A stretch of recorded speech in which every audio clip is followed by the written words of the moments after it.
dari Wasuamba.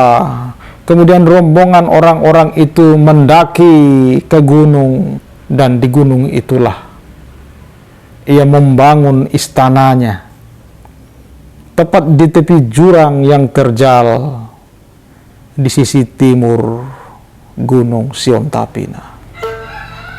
Konon istananya itu berlantai 7 dengan serambi yang menjulur ke tepi jurang. Bismillahirrahmanirrahim. Assalamualaikum warahmatullahi wabarakatuh. Saya akan mengisahkan kisah gerilya Lakarambau yang kemarin baru hanya sampai di Wakaukili. Bagaimana jalur rute kelanjutan perjalanan beliau dan apa yang dilakukan oleh beliau pada setiap tempat yang menjadi persinggahannya. Ada banyak kisah yang sebenarnya menarik, yang kisah ini datang dari tempat-tempat persinggahan beliau. Kisah yang dikemas dalam narasi epik yang dikisahkan tidak pada sembarang tempat, yang dikisahkan tidak pada sembarang waktu. Ini adalah kisah-kisah yang dikisahkan hanya pada saat ritual tahunan untuk mengenang ketokohan seorang yang kita mengenalnya Lakarambau. Lakarambau, atau kemudian kita lebih sering mengenal namanya sebagai Oputayiko, memang begitu dia sangat tersohor. Bukan tanpa sebab ia tersohor begitu rupa. Tokoh ini memang punya wibawa yang besar. Ia mampu menggalang dukungan rakyat yang kemudian berdiri bersamanya, berjuang mempertahankan kehormatan dan martabat tanah negeri Buton. Lakarambau memang tersisih dari kuasanya. Lakarambau memang kemudian didongkel dari kursi kekuasaannya, dan ia mengalah, tetapi tidak dikalahkan. Ada perbedaan mendasar antara mengalah dengan dikalahkan.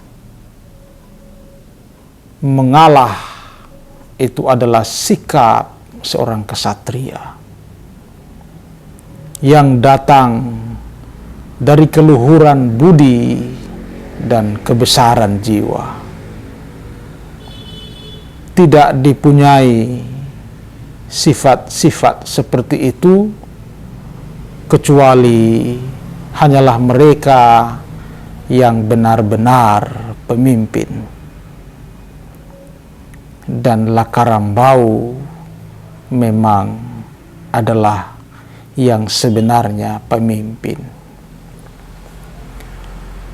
Setelah Lakarambau tersisih di keraton, ia kemudian segera mencari keraton lain yang baru. Ia tinggalkan keraton dengan membawa perangkat sara pemerintahannya di tempat yang kemudian kita mengenalnya sebagai Siontapina. Perjalanan beliau menuju Siontapina itu bukan tanpa sandungan, bukan tiada tantangan. Sandungan bukan datang dari mana-mana. Ada fitnah yang menyebar dan disebarkan. Bagaimana ia atas dasar kebesaran jiwanya memilih keluar oleh sebab karena dia tidak mau berdiri diametral dan kemudian berhadap-hadapan, saling melawan dengan sesamanya orang buton sendiri. Maka dia tinggalkan kekuasaannya. Ia keluar dari kekuasaannya itu dan memilih bergerilya di hutan dalam nama yang kemudian abadi dalam ingatan kolektif orang buton sebagai Oputa Hiko, seorang panglima, seorang pemimpin yang bertahta di belantara, seorang pemimpin yang bahkan pengikutnya rela ikut menderita di hutan bersamanya. Seorang pemimpin yang di sampingnya didampingi oleh seorang perempuan paling setia, mengikutnya terus-terus bergerilya dalam hutan, dari gunung ke gunung. Itulah perempuan permaisurinya itu. Kemudian lebih kita mengenalnya sebagai Palu Yigunu. Lakarambau adalah tokoh yang tidak hanya besar secara fisiknya, tetapi juga jiwanya. Lakarambau berjalan dengan diikuti pengikut-pengikut setianya, dan pengikut-pengikut setianya itu semakin banyak jumlahnya setiap kali beliau sampai pada daerah-daerah persinggahan yang dilaluinya. Wibawanya memancar, mengundang orang-orang untuk rela memasangkan badannya menjadi pelindung bagi dirinya. Beliau memang adalah yang sebenar-benarnya pemimpin. Memimpin di depan, tidak di belakang. Ia menghadapi kesulitan sebagai pemimpin dengan maju paling ke muka dan menempatkan rakyatnya berdiri di belakangnya. Ketika beliau sampai di Wakaukili, setelah melalui prosesi penyambutan, ia didudukan di sana dan diberi sesuatu yang kemudian itu dibawanya dalam situasi genting yang darurat. Dari Wakaukili ia menuju Wasaga melalui Koto Kalana sebelum kemudian ke Kawu-Kawu dan menyusur pantai Kawu-Kawu menuju ke Kumbewaha. Di Kumbewaha ia menerima sambutan yang hangat. Orang-orang bergerombol merubungnya,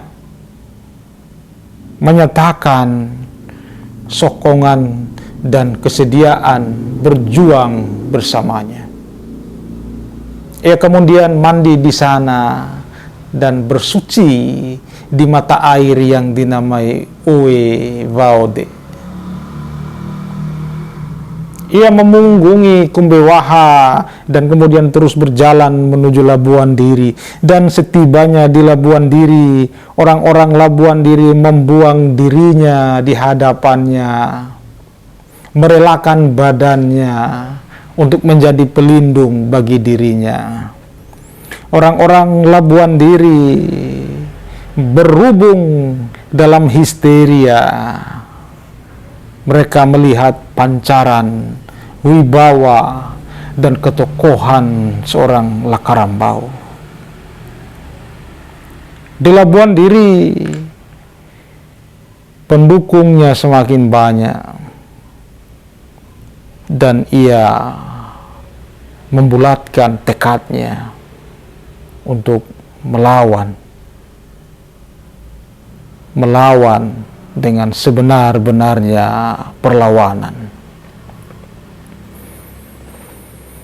Di Labuan Diri, ia kemudian terus berjalan dan mencapai Waswamba. Di Waswamba, orang-orang tidak sabar lagi. Apa yang terjadi di Labuan Diri terjadilah juga di Waswamba. Orang-orang histeria sampai lupa diri, mendorongkan badannya, menikam-nikam badannya sendiri sebagai bentuk dukungan bagi Lakarambau. Lakarambau diikuti oleh banyak pengikut. Disitulah orang-orang berkumpul dan mengikrarkan sumpah kesetiaan akan mati dan hidup bersama Lakarambau. Dari Waswamba, kemudian rombongan orang-orang itu mendaki ke gunung. Dan di gunung itulah ia membangun istananya, tepat di tepi jurang yang terjal di sisi timur Gunung Siontapina. Konon istananya itu berlantai 7 dengan serambi yang menjulur ke tepi jurang. Di sanalah, di samping istri dan para pendukungnya, beliau tinggal dan menjalankan pemerintahan Kesultanan Buton.